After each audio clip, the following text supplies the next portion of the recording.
Hi guys, back again from Pax Europiana, this time here again from Schönbrunn, my Schönbrunn evening talks. I hope you enjoyed, thanks for listening, and I hope it's interesting. Less sun, maybe I will take my sunglasses off, but I think it's time to address some important issues again about the system and the world we live in. Basically, President Biden has announced today to invite a summit for democracies. That's a very good idea in principle. But there are some flaws in that which I would like to address, because this is very much what Pax Europiana is about in all details. It's our system and our stability order, our Western world order, free world order, I like to call it more free world order, and how to make it really function, improve. It's working, you know.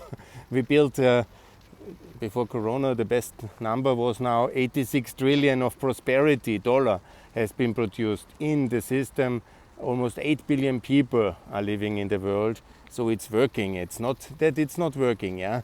It is working, and it's a very good system, and we just have to improve some of the parts and pieces of this so-called American anchored Western world order, free world order, which we have built after the Second World War. And this needs to be addressed, and I think I will now in this small video explain how to address this, how to improve it, what needs to be done urgent, what's less important, and how to do it. In very basic terms, the American world order, built after the call it transatlantic world order, call it the Pax Europiana. There are many words for this one. It's basically built on American power and the institutions America gave to Europe after the Second World War in order to avoid this constant decline into violence, which we have from ever done in Europe. You know, we are not this peaceful continent we try to portray ourselves.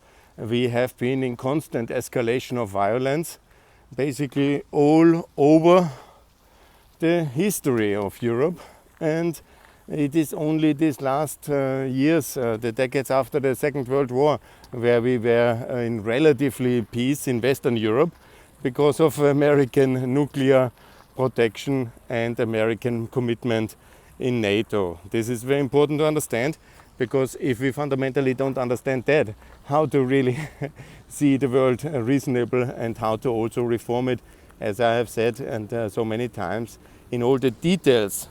You know, I'm very much in, you know, the reform of the world is also a lot of a puzzle piece. It's from Kosovo to Ukraine, you have to know the issues. That's probably a bit complicated for many people. So that's also why it's not so easy to get it done, and often, that I want to be very clear, people don't know how the Western world has been reformed by America after the Second World War. And that I know very well, and that I try to explain what is to be done exactly at this moment.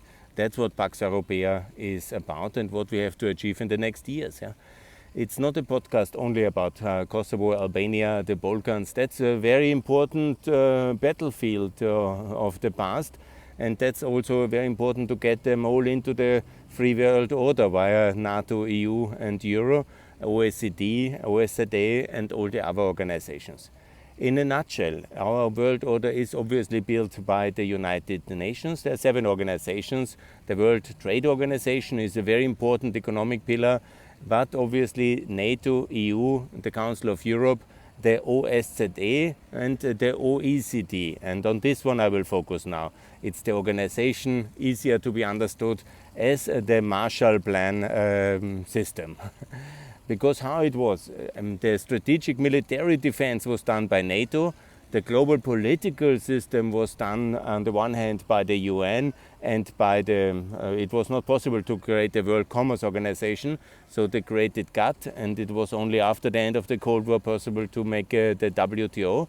But the administration of economic support was done by the predecessor organization of the OECD, the Organization for Economic and Development, the OECD in Paris. Yeah, it's not a coincidence in Paris, because also NATO was in Paris, because the idea of the Americans after the Second World War was that Paris will be fully the headquarter, basically, of the free world, but it was not to be. It was very complicated, the political process, a lot of communism, and then de Gaulle came to power and he kicked out the military structures of NATO, and NATO itself had to move. And to this day, NATO is in Belgium for this reason. And the military headquarters, they joined just recently back again under Sarkozy in 2008 or 9. So this didn't go so well with Paris, but the OECD stayed there. And that's very important to understand what this organization was about and why actually we should foster that organization. Because the American not just inspired the creation of the European Union with Monnet and all these efforts, and that was of course one very important pillar, but from the start the idea was to have one global organization for economic reform, for administering good governance, and also for administering the aid supported via the Marshall Plan. And what we need now is a stronger OECD. I have called already to relocate it to Brussels, which is much better location for such organization, because it should be the global partner organization of the European Union for basically repeating what the EU has done in some, not maybe so deep economic integration, but the good governance aspect and the market reform aspect, especially competition law and all these aspects, should be done globally via the OECD. That we have now this Matthias Kroman, a European from Australia, who is now the Secretary General. And what we need now is to turn that organization in the Union of Market Democracies. And first of all, not to reform it so much, because it's actually working very well. Of course, there can be 15 new topics and more competences added. I'm all in favor, and I made many presentations about it already, and I've tweeted 1,000 times on that one. But what is needed is to enlarge it. So basically all the countries from the free world should be there. Kroman is called, Matthias Kroman. He was elected, I think, 18 to 18 against Malmström with one vote making the difference. 20 to 19, it was the ultimate vote recently. And so what is needed is that he basically now leads this organization to new openness. There are still important democracies not member of that. This should be the priority of Biden. Get Brazil and Argentina in. Make sure that all Americas, and of course not Nicaragua and these criminal states like Cuba, Venezuela, and whatever, there's also one of, I think, Bolivia. These are disaster states. They cannot join the free world. They don't want to join the free world. So that's out. But the rest of the Americas and many states of Africa and Asia should join the OECD. First of all, India, obviously. Clearly, Romania. There's European countries like Cyprus, like Croatia, like Bulgaria, which are EU members, not member. And Ukraine, obviously. I mean, why can we be more picky in the OECD than in the EU? It's totally crazy policy what the West is doing in this important organization. I mean, if George Marshall would have had a similar kind of policy towards European countries, I don't know which EU country has ever fulfilled, which European country has fulfilled such criteria which we have now today in 50s and the 60s.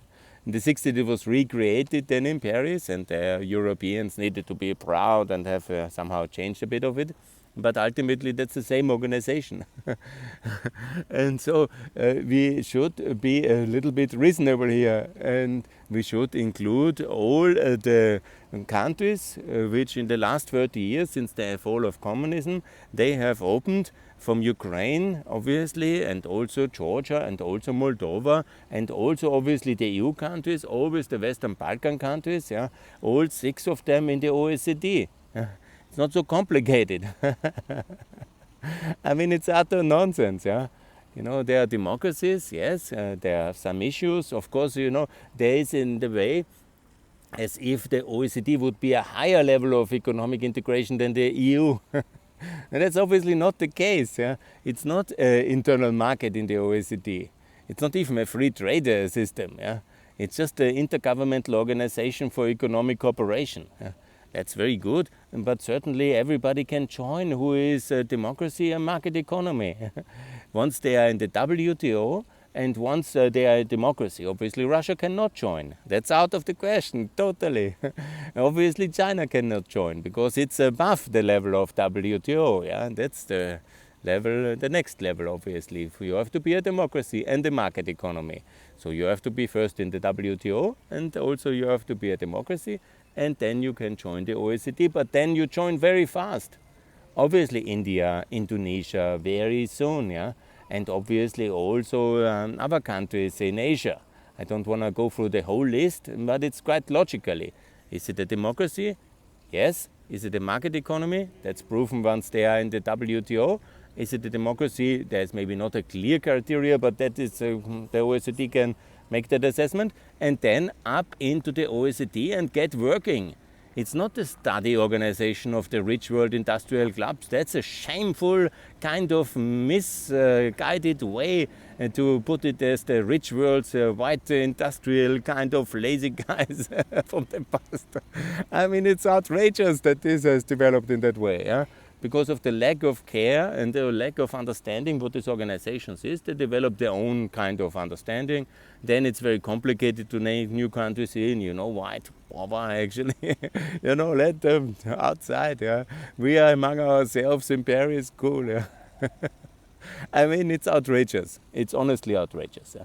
And there was some opening now. There was this extremely lazy guy, the former Chilean guy.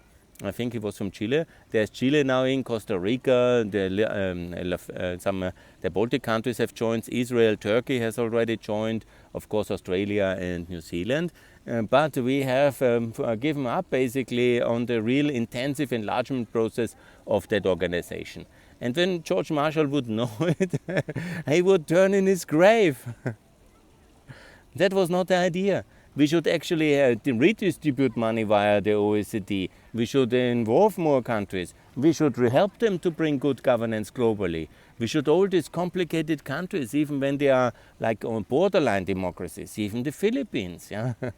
It's a very difficult country. Yeah? There's this crazy man on the top. Yeah?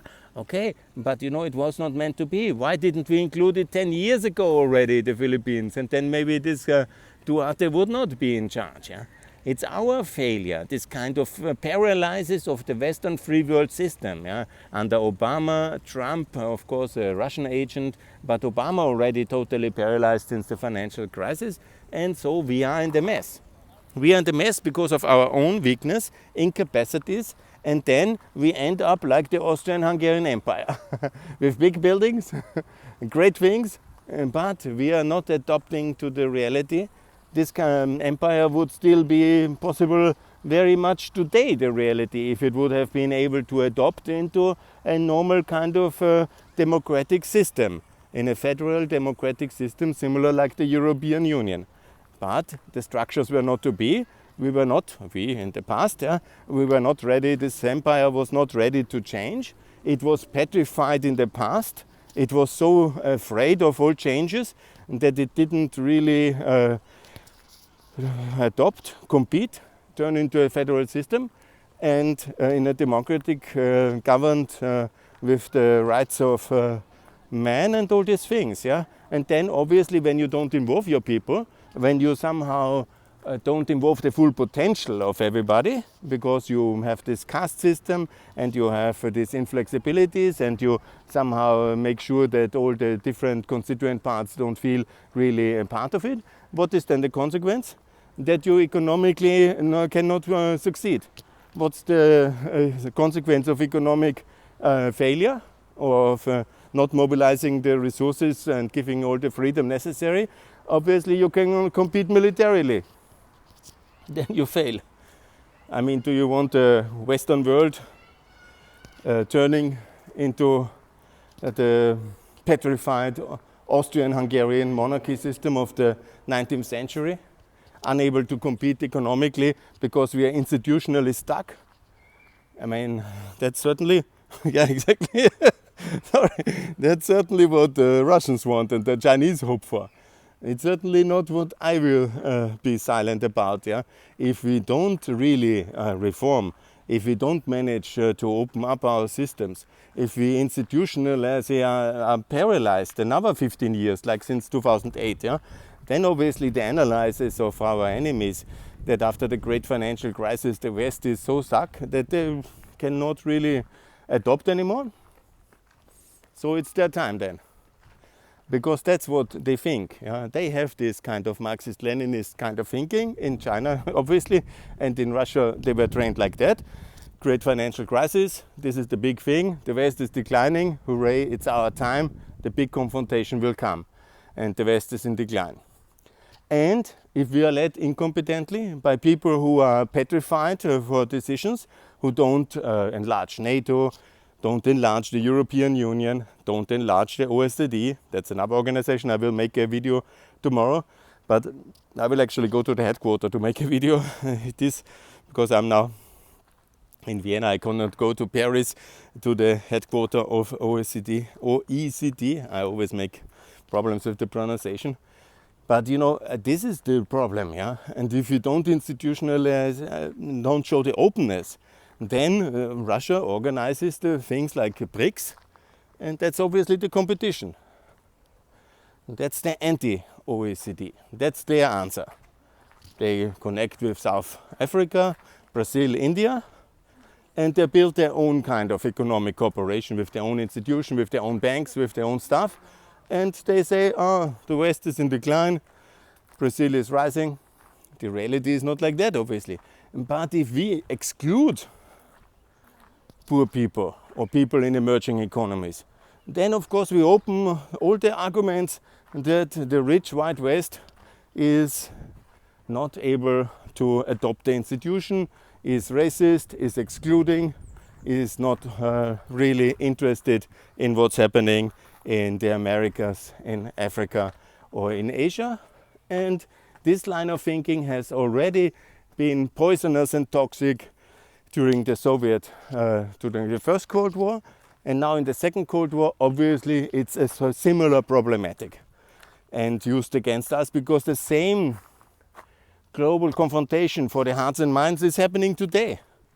Because we are in the second Cold War and institutionally we are unable to really understand it, take the challenge and adopt. We have done some minor things with the enlargement of NATO and in the EU, but since 2013 we are stuck in the EU, and since now we were lucky with Macedonia and with Montenegro, that was really good. But there are other issues in WTO, for example.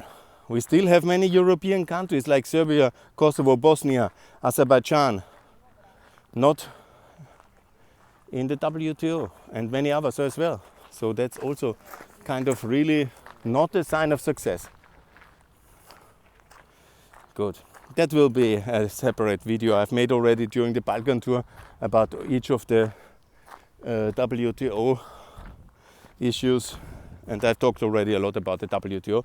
Now let's focus on the Marshall Fund. To this day, we still have in Germany and Austria, the development banks, the KfW and the RVS, they're handing out these Marshall Plan funds from this capital stock which the Americans gave us. This is good. The organization works very well. Yeah? But somehow, because you know most of the members obviously were overlapping with the EU, then the EU got a big priority, and then you know there was no driver. There was no kind of understanding, because all this debate in America about global governance, then they were very careful. This is all these populist anti-global governments which the Russians are funding and the Republicans are spreading. And then the Europeans were so happy with themselves. And so who really promoted this enlargement of OECD? Basically nobody. And so we are in the mess. And then some few countries came over time, but that's not the way it can go. And now I've not read a single tweet of Corman to enlarge the OECD. I sent him the whole list. India, Indonesia, South Africa, Brazil, Argentina, and so on and so on. I'm also for all the members of the OPEC, my favorite topic. We should offer all of them membership in OECD on an associated basis. Many of them are not democracies, but they should give up the OPEC, obviously. It's a global cartel. It's a terrible organization. I will actually visit the headquarters in Vienna here as well. Anyhow, let's see how that works. I hope no sheikh will chase me. But, you know, obviously we should be including and setting the global rules ourselves. It's the rules of the free world. It's not an imposition of Western values. Yeah, okay, it is. But it's the values of the free world. So these are important issues which we have to address and which we have to make sure that we do that decently and well. So let me just think where I will go now. And yeah, I'm lucky. I liked it as well in Durres very much, my Durres backgrounds in the Durres evening talks with the sunsets. But also here the sun is setting beautifully. So it's not so bad, I think. Here, Schönbrunn Castle. They have very nice evening concerts in the summer. Here it's very beautiful garden. They lived in style, the Habsburgs. Yeah, they could run everything still if they had institutional capability for adaptability, it's called, you know. When you have changing times, you have, of course, especially after the 48 revolution, when the Habsburgs have committed their big sin of conquering Vienna again militarily, Mr. Königsgrätz. It's very funny that they're funny, it's actually not funny. They always play this march of Königsgrätz like it would be the dum-da-dum. You know, he was a very brutal killer who has cracked down on the citizens of Vienna after the revolution, and he reconquered the imperial capital for the Habsburgs. And then he lost all the wars in Italy anyhow.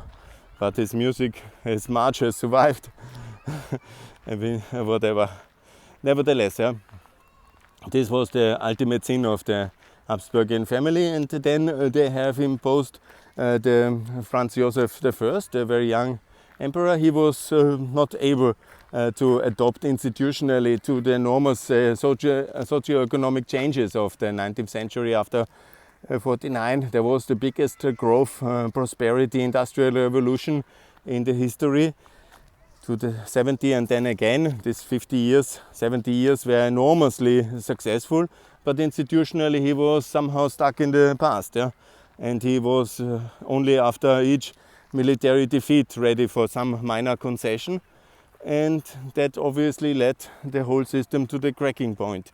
And it had this terrible result of the First World War, where he then himself has the blame that this terrible intrigue leading to the killing of his unloved relative, which he had foreseen as his successor, then Franz Ferdinand, he has ultimately then not managed the monarchy so badly and not responded institutionally to the socio-economic changes. Yeah? We are not in immediate danger like this because the EU is a much more flexible and adaptive and American-style federation. That's really very good. But also we have to adopt some of our to the opening of the East, the changes in Africa and Asia, and we have the institutions for that. But we are very slow. We are very slow. And one of the easy things to do, because some things are more complicated. I understand obviously that the consequences of Ukraine's NATO integration and the escalation with Russia and all these things, they are complicated. I understand some people are hesitant on that one, and I understand that EU enlargement is also costly. Yeah? We will anyhow have to do it, so better do it fast. Yeah? But what I don't understand is that we, for example, do very simple things. Yeah? I'm talking about very simple and not very expensive things. Yeah? This is the membership and the enlargement of the OECD and of the OSCE. Yeah? I will talk tomorrow about that one. This I really cannot understand. I like, maybe I don't know so well, and maybe there are smarter people around, but this would be so easy to do, so effective, so cost effective, and so really very good for the spreading of the market economy idea, of the democracy, of our values. And why not have 100 countries by the end of the decade or by 2024? It's a rather easy process, and it is enormously effective.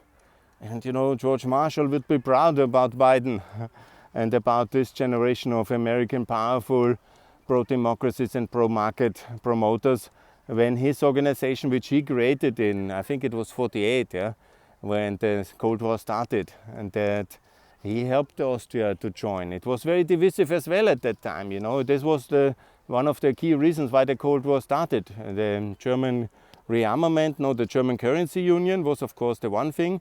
The statehood of Western Germany with their own currency, because the Eastern Germans, the Soviets basically printed a lot of this occupation mark. That was one of the key issues. And then they took, of course, the power in Eastern Europe everywhere and broke the Yalta agreements. But the other thing was obviously about which countries can accept American money and join OECD. Who will be part of the free world economically? Who will be part of the so-called European Recovery Program plan? That was the official title, and the OECD had a different name, OSSE, at that time, and then it was changing, all these things. But you know, you can read all the things if you are more detailed interested. You can read books about it. My video can be just a teaser for all this debate, and just some question mark why we are not faster. Why we have not reacted immediately at the end of the Cold War with the opening of the OECD, and we have actually in the 90s, where there was still more dynamic times, and then we had, basically it was, and here our opponents are right, it was with the 2008 crisis when the paralysis started institutionally, and my whole activity here is to break that paralysis and wake everybody up that this is a very simple tool we can do really very easily, and we will not have the fate of the Austrian K&K monarchy, institutional paralysis leading to so much pressure on all sides that we crack up. And our opponents obviously see the world exactly like that with Brexit. Yeah? They see it exactly like that, the future of the EU, and they make many jokes about it. But it's not our future. Our future, our institutions are very strong, and they will be very, very successful in the long term. But we have to also adopt them and open them, include them, and make sure the so-called seven sisters, as I call them, the UN, NATO, EU, OECD, OSCE, the World Trade Organization, the Council of Europe, and then also the European framework for everything, that they are institutionally adopting to the reality, and that they really reflect the situation, and that countries who want to join are also allowed in whenever it's costly, but it is also giving a lot of benefits to everybody, and it's the idea of this organization. It's not a club of the rich. It's not George Marshall thought, let's make an organization for America and Canada and let's forget the rest. It was not the idea. The idea was to help and to include all the free countries. They wanted also Eastern European countries in. Remember, they wanted the Czechoslovakia obviously in. They wanted Poland in. It was the Soviets not allowing it, because they created a different world economic system, a failed one. But if we now don't let Brazil and Indonesia and India, all the other countries, South Africa, and they have even to organize their own organization in a protest led by Russia, this breaks, then we fail the mission. And then we really should go to the grave of George Marshall and apologize ourselves, yeah? Everybody. Yeah? It's really a complete, sad misunderstanding. And this is it's shameful. Huh? It's despicable what we have done in the last 12 years, especially in terms of exclusion, protectionism, kind of freezing of enlargement process. Obviously not of Russia, because Russia is, of course, not a democracy and it cannot join. But the other countries, when they are just in the process of being democracies, at least opening, or when they are, and here I make a small exemption in the OPEC case, yeah, at least, you know, we have to break up these important cartels of petrol monopolists, yeah, and integrate them into the free world, yeah, gradually. That's of course important because we have to isolate our enemies: Iran, Venezuela, Syria, North Korea, and Russia. I mean, these are the enemy powers. And then, of course, China, we will have to see how it develops, if it chooses to stay neutral in a way, or if it wants to be a part of the free world one day, or that we have to see. We obviously, a membership of China in the OECD long term would be very beneficial, as in the WTO has proven. But it has to change, of course, China, and to open up and to break with Russia and Iran, and that is, of course, a bigger issue. But in order to make that feasible, the first one is the destruction of BRICS. And the BRICS must be destroyed by offering India and Brazil alternatives in the OECD. And then it's not only white people sitting there running everything in Paris, celebrating, a little bit bored, the 60-year celebration like they did it in December 2020 in Paris now, because 1960 it was refounded, the OECD. So anyhow, if we are not ready, then the destiny is clear. Then there will be some building one day in Paris where everybody can visit.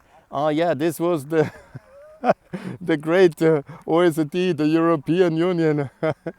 You can then, some guy can come and make a video podcast in the former imperial castle and say, you should have better adopted to reality. But no, I don't want to make that joke actually, because it's very sad, you know. The breakdown of orders is always with millions of dead people connected. In the First, in the Second World War, and also the Cold War was no fun. Yeah? And we won it because we have these institutional capacities to outperform economically, because of these institutional systems which we created with the currency, the mark in Western Germany, and with the OECD, the EU, and the internal market, and all these other tools which we have successfully created and which has America given to the world after the Second World War. And these institutions work. They have performed under duress in the Cold War. They have then, in the peace dividend, really amazing level of prosperity was added in the last 13 years. Despite of our opponents after 2008 has obviously led that we have some kind of paralysis now, but this must be changed, and it's quite simple. And I repeat, it should be very simple for everybody to understand, because I don't want to make a complicated seminar here. It's very simple. Enlarge the UN, that's clear, to have Kosovo inside, that's very important. Enlarge, and also Palestine, I'm in favor of that one. Then enlarge, that's for justice, it's important to have all countries in the UN. Reform the UN as well, that we have also India and also the EU instead of France in the Security Council. Very logic, very clear. I made many tweets about it. Then also reform and open the World Trade Organization, to have these other 10, 15 organizations who are peaceful democracies in the World Trade Organization, especially Kosovo, Serbia and Bosnia, but also Azerbaijan, also Ethiopia, maybe after the war. But there's others missing, not Iran obviously, not Syria, not such broken countries and dangerous dictatorships. Yeah. But the rest, yes. Then make sure the OECD is really working very well and enlarged and reaches 100 members. It's easy. 150 countries should be member of the OECD. And then also to open the OSCE, I will discuss about that one, including China in that one, India. Make sure it's the Organization of Stability and Cooperation of the whole Eurasian continent, and include also the Mediterranean, the Southern Mediterranean in it. Very logical. And must happen as well. The Council of Europe to enlarge towards Central Asia. When Russia is already a member, it's logical as well to make sure that the countries of Central Asia are part of that. And that will also help very much for democratization of that one. And yes, and then I forgot, no, I think that's the most important big organizations. And of course then all the talk about reforming, enlarging NATO and the EU, and making sure the Eurozone is enlarged and using the Euro in Eastern Europe. This is what Pax Europiana is about. This is the institutional flexibility and adaptability to the new world system after the big shock of the Crimea annexation. and obviously that is the response we have to do. The longer we wait, and the more we're getting into some kind of adaptability trap, and that would be very bad. Yeah? So we need to act, and the most important conclusion here now is, of course, the enlargement of the OECD. That is the most important. The Organization of Economic Cooperation and Development in Paris, with Mr. Kroman at the top, they must really enlarge and include all the democracies and market economies of the world by the year 2030, and most of it already very much faster. In a big summit, there must be an invitation from India, Indonesia, Brazil, Argentina, and many of the African countries and all Eastern European countries, everybody but Russia, Iran, and all of them. Then we see, the process. Some need more assistance. Some can only be associated member at that stage because they're not full democracies. The rest joins in 2024. We have 100 members, and then 150 in 2030, and the world will be a much better place. Simply by that. And George Marshall will be happy with us again.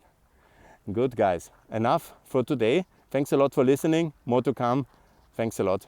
All the best from this beautiful surrounding. Maybe one last look. The sun is setting. I will go home, drink a beer, keep on dreaming of a better world. But I'm an unrepentant and unregretful dreamer for a better, freer and more open world, and for a Western world order based on our values, our institutions, which America gave to the world after World War II. This is what we should do, and thanks a lot for listening. All the best. Bye. Tomorrow more from Pax Europiana. Please subscribe, and thanks for your likes. Thank you. Bye.